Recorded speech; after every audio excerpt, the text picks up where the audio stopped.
मुस्लिम धर्म में जल चढ़ाना, मूर्ति पूजा, इस पे मजहबी पाबंदी है। हमारे धर्म में इसकी कोई गुंजाइश नहीं है। पूंजीपतियों का भला हो रहा है, छोटे उद्योग खत्म हो रहे हैं, छोटे व्यापारी खत्म हो गए, मझोले व्यापारी खत्म हो गए, देश के अंदर इनके हालात बदतर हो गए। टारगेट करने से, मुसलमानों को अपमानित करने से भारतीय जनता पार्टी में हमको बड़ा पद मिल जाएगा, हमारी इज्जत बढ़ जाएगी। तो ये स्वार्थी लोग, ये ना तो समाज के हैं ना किसी धर्म के हैं। सबसे ज़्यादा जो पिछड़े दलित जिन लोगों ने सरकार बनाने में अपनी भूमिका निभाई थी, सबसे ज़्यादा नुकसान इन्हीं लोगों को हुआ। इसलिए चूरन चटनी पाने के लिए, पार्टी के को खुश करने के लिए इस तरह विवादित बयान देते रहते हैं। तो एक चिराग में जब तेल खत्म होता है, बुझने को होता है, तो एक बार जोर से भपक के बुझ जाता है। तो ये वही चिराग हैं। हिंदू मुसलमान का कार्ड इनका 2024 के लोकसभा चुनाव में नहीं चला। 4 PM न्यूज नेटवर्क में आप सभी का स्वागत है। मैं हूं क्षितिज कांत।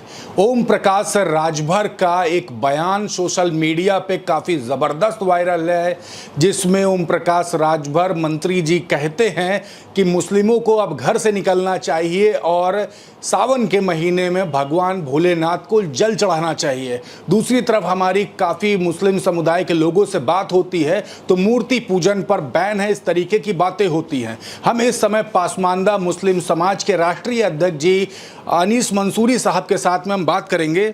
ओम प्रकाश राजभर ने काफ़ी बड़ा बयान दिया है कि अब मुस्लिम समुदाय के लोग जाकर के भगवान भोलेनाथ पर जल चढ़ाना चाहिए। कैसे देखते हैं? देखिए, ओम प्रकाश राजभर जी हमेशा विवादित बयान देने के लिए जाने जाते हैं और ओम प्रकाश राजभर जी को ये पता है कि मुस्लिम धर्म में जल चढ़ाना, मूर्ति पूजा, इस पे मजहबी पाबंदी है। हमारे धर्म में इसकी कोई गुंजाइश नहीं है। ऐसे में उनका ये कहना, ज़बरदस्ती थोपना कि उनको चढ़ाना चाहिए, तो वो हमारे मजहब के ठेकेदार हैं क्या, जो उनके कहने से मुसलमान जल चढ़ाएगा और बात करेगा? और जिस भारतीय जनता पार्टी सरकार में राजभर जी बैठे हुए हैं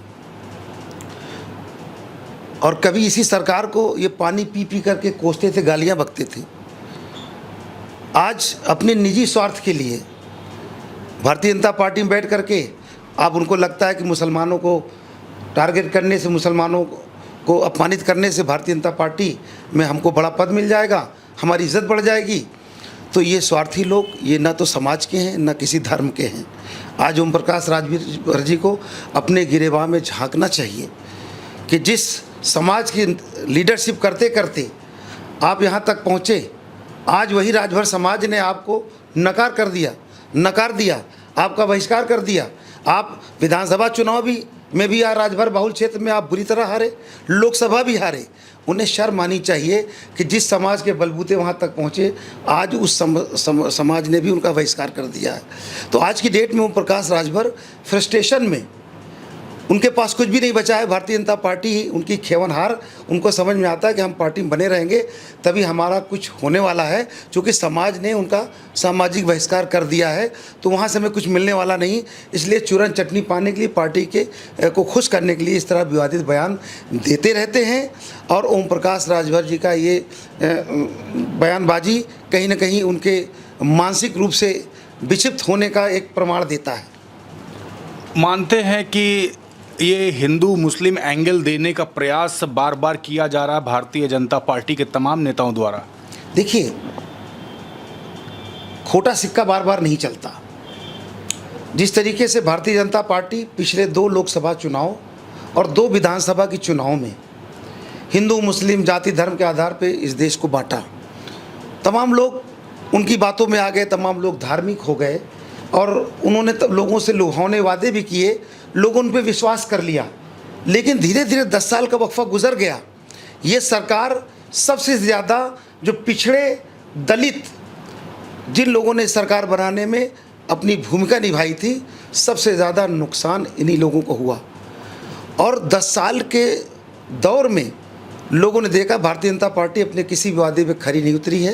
ये हमारा शोषण करती है, आरक्षण पे डाका डालने का काम करती है और इस देश के दलित और पिछड़ों ने समझ लिया कि सरकार पुरानी सामंतवादी व्यवस्था लाने के लिए हमको वोट के रूप में इस्तेमाल करना चाहती है। और हम अब 2024 के लोकसभा के चुनाव में जो 2 गलतियां हमने की उसकी पुनरावृत्ति हम करने वाले नहीं हैं। आज लोग समझदार हो गए, नौजवान पढ़ा लिखा तबका है, वो समझ गया कि हमारा शोषण हो रहा है, अब हम शोषित नहीं होंगे। वो इन सब बातों से उठ करके रोजगार देखता है। आज नौजवान बेरोजगार है। लघु एवं कुटीर उद्योग मृत्युशैया पड़े करा रहे हैं। पूंजीपतियों का भला हो रहा है, छोटे उद्योग खत्म हो रहे हैं, छोटे व्यापारी खत्म हो गए, मझोले व्यापारी खत्म हो गए, देश के अंदर इनके हालात बदतर हो गए। तो अब जब लोग इससे बदजन हो गए तो उन्होंने ये फैसला किया है कि ये सरकार हमारा शोषण कर रही है, हम इस सरकार की बातों में आने वाले नहीं हैं। इसलिए हिंदू मुसलमान का कार्ड इनका 2024 के लोकसभा चुनाव में नहीं चला। योगी जी ने भरपूर, मोदी जी ने भरपूर हर मंच से इनको चाहिए था कि अपने 10 साल के जो उनके काम थे, उनके जो किए गए कार्य थे, उस कार्य को गिनाना चाहिए था। चुनाव में गए थे तो इनको अपने 10 साल के काम को गिनाना चाहिए था कि हमने जनता के लिए काम किया, देश में ये काम किया, प्रदेश में ये काम किया। इसको काम को गिनाने के बजाय हिंदू मुसलमान और मंगलसूत्र का क्या क्या ये अनर्गल बयान पागलपन का देने लगे। तब जनता समझ गई कि अब ये जा रहे हैं। और ये एक उसी तरह जैसे एक चिराग में जब तेल खत्म होता है, बुझने को होता है, तो एक बार जोर से भपक के बुझ जाता है, तो ये वही चिराग हैं। इसलिए जनता ने समय रहते अपना फैसला ले लिया। लोकसभा चुनाव की आपने बात की। पासमानदा मुस्लिम समाज के राष्ट्रीय अध्यक्ष हैं। तमाम पासमानदा मुस्लिम को लेकर के बड़ी बैठकें हुई। केशव प्रसाद मौर्य की बात की जाए, चाहे ब्रजेश पाठक की बात की जाए, सूबे के उप मुख्यमंत्री हैं। आरोप लगे कि हिंदुओं को टोपी पहना करके बैठाया गया उनके कार्यक्रमों में। रिजल्ट आता है, समीक्षा बैठकें होती हैं। 2024 के लोकसभा चुनाव की बात ये होती कि सिर्फ 1% पासमानदा मुस्लिमों ने भारतीय जनता पार्टी को वोट दिया है, बाकी सब इंडिया गठबंधन के साथ थे यूपी में। देखिए, ये भारतीय जनता पार्टी जो है, इसके अंदर जो मुसलमान कुछ चाटुकार सरकारी मुसलमान की तरह काम कर रहे हैं। कुछ को मंत्री बना दिया, पसमानदा उन्होंने मंत्री बनाया, पसमानदा अल्पसंख्यक आयोग में बैठाला, मदरसा बोर्ड में, तमाम जगह पसमानदा बनाया और 2 MLC बना दिया, एक राज्यसभा बना दिया। इनको ये लगा कि हम पसमानदा समाज के कुछ चंद नेताओं को हम इनको सम्मानित कर देंगे तो पूरा पसमानदा समाज, जो मुसलमानों को 85% पसमानदा है, वो इनको समर्थन कर देगा। जो हिंदू इनसे कटेगा उसकी भरपाई हो जाएगी। डैमेज कंट्रोल के लिए इन्होंने ये खेल खेला। लेकिन हम लोग पसमानदा में पिछले 16 साल से काम कर रहे हैं। हमारा समाज, हमने बात किया इन लोगों से कि अगर सच में तुम पसमानदा समाज के हितैषी हो तो उनके लिए कार्य योजना बना करके लागू करिए। और हमारे लोग, चूँकि आप वादा खिलाफी करने वाले लोग हो, हमारे लोग आप पे तब विश्वास करेंगे कि योजना बना के लागू कर दीजिए, उसका लाभ उठाने लगेंगे, तब हमारे लोग आप पे विश्वास करेंगे। वरना आप पसमानदा नेताओं को सम्मानित करने के बाद पसमानदा वोट आप हासिल करने में कामयाब नहीं हो सकते। रही बात ये जो बैठे हुए हैं चाटुकार, भारतीय जनता पार्टी मंत्री चेयरमैन बने, इनसे पूछना चाहता हूँ उनके पीछे कौन है? एक पसमानदा इनके पीछे नहीं है। यहाँ तक इनके रिश्तेदारों को भारतीय जनता पार्टी को ट्रांसफ़र नहीं हुआ, लेकिन ये लोग अकेले अपने स्वयं के लिए कुछ पा गए चूरन चटनी, उसी में उनका भजन गा रहे हैं भारतीय जनता पार्टी का। ऐसे लोगों को पसमानदा ही नहीं, सारे मुसलमान समझ गए कि भारतीय जनता पार्टी के ये सरकारी मुसलमान हैं, ये हमारे लिए काम नहीं कर सकते। अगर ऐसा होता, देखिए बराबर मुसलमानों पर भारतीय जनता पार्टी और ख़ासतौर से योगी आदित्यनाथ बराबर उनको एक संकुचित दायरे में करते जा रहे हैं। भारतीय संविधान में उनके तमाम अधिकारों को खत्म किया जा रहा। उनको जो छोटे मोटे हमारे पसमानदा तबके के रेड़ी लगाते, फुटपाथ पे लोग रहते, उनको तंग किया जा रहा है, उनसे GST मांगी जा रही है। आज देखा कि आप जिस तरीके से देश के अंदर जो मुसलमान हैं इनको टारगेट किया जा रहा है, इनके मदरसों को बंद किया जा रहा है जहाँ से तालीम हासिल करते हैं।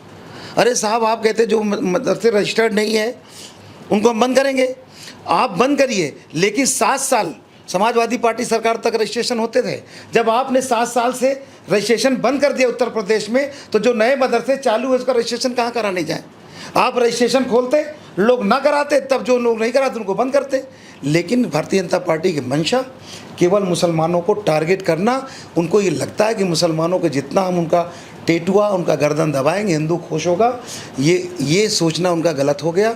2024 के चुनाव में यहाँ के देश के हिंदू भाइयों ने दिखा दिया कि हम विकास चाहते हैं, हम नफ़रत की राजनीति से नफ़रत करते हैं।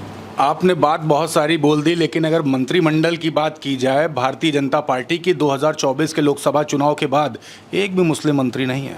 एक तरफ माननीय नरेंद्र मोदी जी ये कहते हैं कि सबका साथ, सबका विकास, सबका प्रयास, ये आप कह रहे हैं, कहाँ है सबका साथ?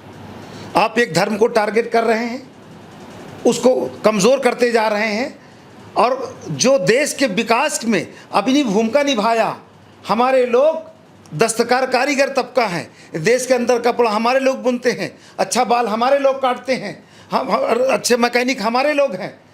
देश के अंदर जितने और जलील काम है, मांस मछली तमाम काम करने वाले लोग हमारे लोग हैं, आपके सेवक हैं। आप उनसे नफरत करते हैं, आपकी सेवा करते हैं। तो ये जो सबका साथ, सबका विकास, सबका प्रयास, इनका ये नारा झूठा है, ये फरेबी हैं। ये केवल अगर ऐसा ना होता तो आज देश की सबसे बड़ी पंचायत लोकसभा के अंदर, इनसे पूछना चाहता हूँ कि इनकी पार्टी से एक भी मुसलमान सांसद गया, जीता? इन्होंने एक मुसलमान को टिकट दिया? 2024 के चुनाव में इन्होंने एक भी मुसलमान को टिकट दिया? लोकसभा में एक भी मुसलमान को टिकट दिया? तो सबका साथ, सबका विकास, सबका प्रयास कैसे हो सकता है? आप हमारे आबादी के हिसाब से हमको टिकट भागीदारी देना चाहिए था, लेकिन आपको हिंदू मुसलमान कहना है, 80-20 करना है, इसी में आप कामयाब हो गए। लेकिन मैं कह रहा हूँ कि बार बार कि खोटा सिक्का बार बार नहीं चलता। इस देश की जनता जागरूक हो गई है। जो देश के मिट्टी में घुला हुआ है भाईचारा, जो इस देश की हवा में भाईचारा घुला हुआ है, इसको कोई ख़त्म नहीं कर सकता। देश की जितनी बड़ी ताकतें यहाँ आतंक फैलाएं, लेकिन वो ख़त्म नहीं हो सकता। एक सवाल करूंगा, अभी सुप्रीम कोर्ट ने बड़ा डिसीजन लिया है, कांवड़ यात्रा जहां से गुजरेगी वहां पे चाहे फलों के ठेला हो चाहे दुकानें हो, वहां पे उनके दुकान के मालिकों को अपना नाम लिखना पड़ेगा। कहीं ना कहीं धार्मिक उन्माद फैलाने की कोशिश की गई। ये तमाम विपक्षी दल के लोग आरोप लगातार लगाते रहे, बाद में सुप्रीम कोर्ट ने डिसीजन ले लिया। इसको किस तरीके से देखते? और इसी बीच में ये जिस समय ये पूरी घटना हो रही थी, उसी बीच में बात हो रही थी कि भारतीय जनता पार्टी के अंदर फूट पड़ जाती है। योगी आदित्यनाथ अपने मंत्रियों के साथ बैठक करते, उसमें भी ओम प्रकाश राजभर नहीं थे, जो आज के दिन बयानबाजी हुई है। तो ये जो पूरी जो घटना चक्र हुआ, इस पर क्या राय है आपकी? देखिए, योगी जी इस समय पूरा हास्यास्पद बयान दे रहे हैं। वो पूरी तरह से उत्तर प्रदेश में हारे हैं और वो अभी तक उनका जो ज़ख्म है भरा नहीं है, और ज़ख्म उनका हरा है। इसलिए ये बौखलाहट में इस तरह से बयानबाजी कर रहे हैं। और इन्होंने ये जो फरमान जारी किया, इसके अंदर मुसलमानों ज़्यादा हिंदुओं ने इसका मजाक उड़ाया और इसको ख़राब कहा कि आप फल के ठेले पर जो आम आ रहा है वो किसकी बाग का है, कौन बाग लगाया? तो अगर इसमें जाएंगे तो बहुत बड़ी बात होगी। जो आप धार्मिक जाते हैं अमरनाथ में, तो वहाँ जो टट्टू का काम करते हैं, लाद के आपका सामान आपको ले जाते हैं पहाड़ों पर, वो कौन लोग हैं? मुसलमान ही तो है। आप हरिद्वार चले जाइए, हर जगह आपको जम्मू कश्मीर में जो सारा काम करते हैं, दुकान लगाते हैं, चाय की दुकान लगाते हैं, सब कुछ आपकी सेवा करते हैं, वो सेवक कौन है? मुसलमान तो हैं। तो आप इस तरीके से ये जो बयानबाजी है, ये उनका एक बौखलाहट और चुनाव की हार की हताशा है जो ये बोल रही है। और सुप्रीम कोर्ट ने भी इनके इस बयान पर संज्ञान में लिया और उनको अपनी मुंह की खानी पड़ी। मैं पूछना चाहता हूँ योगी जी से कि आप कांवड़ यात्रा पे इतना मेहरबान हैं, अच्छी बात है, हमारे लोग भी इनका समर्थन करते हैं। अगर अपने धर्म के प्रति कोई अवेयर है, मुझे खुशी है। हमारा मजहब ये कहता है कि आप उनके धर्म का पालन ना करिए, लेकिन उनके धर्म का आदर करिए। हम कांवड़ियों का आदर करते हैं, लेकिन पूछना चाहते हैं कि कांवड़िया में है कौन? ये आरएसएस खेमे से निकला हुआ एक रिसर्च है, आरएसएस खेमे से निकला हुआ एक रिसर्च है। और वो समय समय पर दलित और पिछड़ों को टेस्ट करती है कि कितना ही धार्मिक है। ये लगा कि ये लोग धार्मिक उन्माद में जल्दी बौखलाहट आ जाती है, और ये लड़ने पर धर्म के प्रति ज़्यादा आस्थावान है, और ये हिंसक हो जाते हैं धर्म के लिए। इसलिए आरएसएस की निकला हुआ ये रिसर्च, पहले कभी जागरण हुआ करता था, वो जब स्लो हुआ तो इन्होंने कांवड़ यात्रा फोकस किया। ऐसा नहीं, कांवड़ यात्रा बहुत लोग जाते थे। आज मैं पूछना चाहता हूँ, जगह जगह उनका स्वागत करते हैं, माला पहनाते हैं। जो लोग स्वागत कर रहे हैं, माला पहना रहे हैं, ब्राह्मण, ठाकुर, बनिया, लाला, जितने अपर कास्ट के लोग हैं, इनके बच्चे तो अमेरिका में, लंदन में पढ़ते हैं, मसूरी में पढ़ते हैं। ये कांवड़ यात्रा में दलित पिछड़े ही है, इसके अलावा कोई इसमें कोई जात नहीं है। तो ये इन्होंने केवल इन दलित पिछड़ों को धार्मिक बनाने के लिए एक शिकंजा कसा कि इनको हम इनका सम्मान करेंगे तो ये और धार्मिक होंगे। अब माला पहना दे तो उनको ये लगता है कि हम बहुत बड़ी शख्सियत हो गए, हमको सब माला पहना रहे हैं। लेकिन दलितों को, पिछड़ों को समझना पड़ेगा कि उनके माले के पीछे आज वो गंदे पे तुम्हारे गर्दन में माला पड़ा है, ये कल फंदा डालेंगे। इसलिए दलित पिछड़ों को भी आगाह करना चाहते हैं कि आप इनके बहकावे में ना आइए। जो आपका धर्म कहता है, आप अपने धर्म का पालन करिए, लेकिन राजनीति से प्रेरित होकर के और पार्टी के नेताओं से प्रेरित होकर के कोई भी काम ऐसा ना करे जिससे पूरे देश दुनिया में इसमें लोगों को तकलीफ़ें हों। आखिरी एक सवाल लूंगा, जब भी पासमानदा मुस्लिम को लेकर के कुछ भी बात होती है तो अखिलेश यादव आपको बुलाते हैं या आप वहां पर जा करके मुलाकात करते हैं। आने वाले समय में उपचुनाव होना है उत्तर प्रदेश में, और उसके आगे अगर बात करें 2027 में विधानसभा चुनाव, कितना तैयार है और क्या सीट बंटवारे को लेकर के कोई बात आपसे हुई है या आगे आने वाले समय में सीट को लेकर क्या कुछ बातें होंगी? देखिए, अखिलेश यादव जी माननीय राष्ट्रीय अध्यक्ष हमारे नेता हैं, और 2024 की जो उनकी चुनावी स्ट्रेटजी थी, उनकी रणनीति, वो उसमें कामयाब हुए। पिछले 4 चुनाव में हम विफल थे, लेकिन अब की जो उनकी एक नई सोच और नई ऊर्जा का संचार हुआ है, तो स्ट्रेटजी बनाने में कामयाब हो गए। और अब आने वाले दिनों में जो भी वो फैसला लेंगे, वो फैसला उत्तर प्रदेश के जनता के हक में होगा। और अगर वो किसको टिकट देते हैं, किसको नहीं देते हैं, इसमें मेरी कोई दखलंदाजी नहीं है। अनीस जी, बात यह है कि पासमानदा मुस्लिम समाज की तरफ से ही ये प्रश्न है। तमाम लोग ये जानना चाहते हैं कि अनीस मंसूरी जी क्या कुछ कहना चाहते हैं, क्योंकि मुलाकात तो लगातार अखिलेश यादव से होती है आपकी। देखिए, माननीय अखिलेश यादव जी से मेरी मुलाकात होती है, और 2012 से उनके साथ रह करके उनकी सरकार भी बनाया, और 2024 के चुनाव में भी 37 सांसद और 6 कांग्रेस जिताने में हम पसमानदा लोगों की अहम भूमिका थी। लेकिन ये बात सच है कि पसमानदा मुस्लिम समाज के लोगों में इस बात की निराशा है कि वोट तो पसमानदा जो मुसलमानों 85% है, वो समाजवादी पार्टी, कांग्रेस पार्टी को वोट तो ज़रूर देता है, गठबंधन को वोट तो देता है, लेकिन जब उसके भागीदारी की बात आती है तो 85% मुसलमानों को भागीदारी देने में ये पार्टियां नज़रअंदाज कर देती हैं, और सरकार में होती हैं तो वहाँ भी नज़रअंदाज करती हैं। ऐसे में कहीं ना कहीं पसमानदा मुस्लिम समाज के अंदर ये आग सुलग रही है। लेकिन 2024 में हम लोगों ने ये कह कर के समझाया कि अभी देश को ज़रूरत है आताताई सरकार को हटाने की, तो इनको हटाने के लिए मुझे कोई भी कुर्बानी देना पड़े तो हम तैयार हैं, लेकिन कुर्बानी हम बार बार नहीं देंगे। अगली बार के लिए कुछ बात करेंगे सीटों को लेकर। अब मेरी माननीय अखिलेश यादव जी से मांग है कि आने वाले उपचुनाव में और 2027 के विधानसभा के चुनाव में पसमानदा मुसलमानों को उनके आबादी के अनुरूप अगर भागीदारी देंगे तो निश्चित तौर से ये रणनीति उनकी कामयाब रहेगी। लेकिन अगर विधानसभा में पसमानदा मुसलमानों को उनके भागीदारी देने में सुस्ती दिखाएंगे तो निश्चित तौर से जो जिस तरीके से भरपूर वोट इस बार 2024 में मिला है, कहीं ना कहीं वो मुसलमानों में बिखराव निश्चित तौर से होगा। बिल्कुल। तो हमारे साथ अनीस मंसूरी साहब को सुन रहे थे।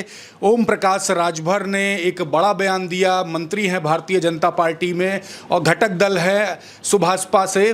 तो बड़ी बात ये थी कि भगवान भोलेनाथ को जल चढ़ाना चाहिए मुस्लिमों को, ये बयान था, काफ़ी वायरल है सोशल मीडिया पर।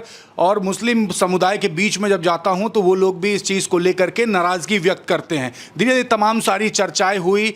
पूरे लोकसभा चुनाव में सिर्फ 1% वोट भारतीय जनता पार्टी को पासमानदा समाज से मिला और 99% वोट इंडिया गठबंधन को दिया गया है। इस पर भी हमारी चर्चा हुई कि आगे आने वाले समय में क्या कुछ सीट को लेकर के बातें होंगी, तो उस पर भी काफ़ी गहन चर्चा हुई। अब देखने वाली बात होगी क्या कुछ रिएक्शन होता है पब्लिक का। फिलहाल मंत्री ओम प्रकाश राजभर इस समय ट्रॉल काफ़ी हो रहे हैं और पब्लिक काफ़ी नाराज़गी व्यक्त कर रही है। आपकी क्या राय है कमेंट बॉक्स में लिखते रहिए और जुड़े रहिएगा 4 PM न्यूज़ नेटवर्क के साथ ग्राउंड रिपोर्ट के लिए। और आपके भी कोई प्रश्न हैं, अपने नेता से पूछना चाहते हैं तो कमेंट बॉक्स में लिखते रहें, मैं पूछूंगा ज़रूर। मैं हूं क्षितिज कांत, कैमरा पर्सन शुभम के साथ। धन्यवाद।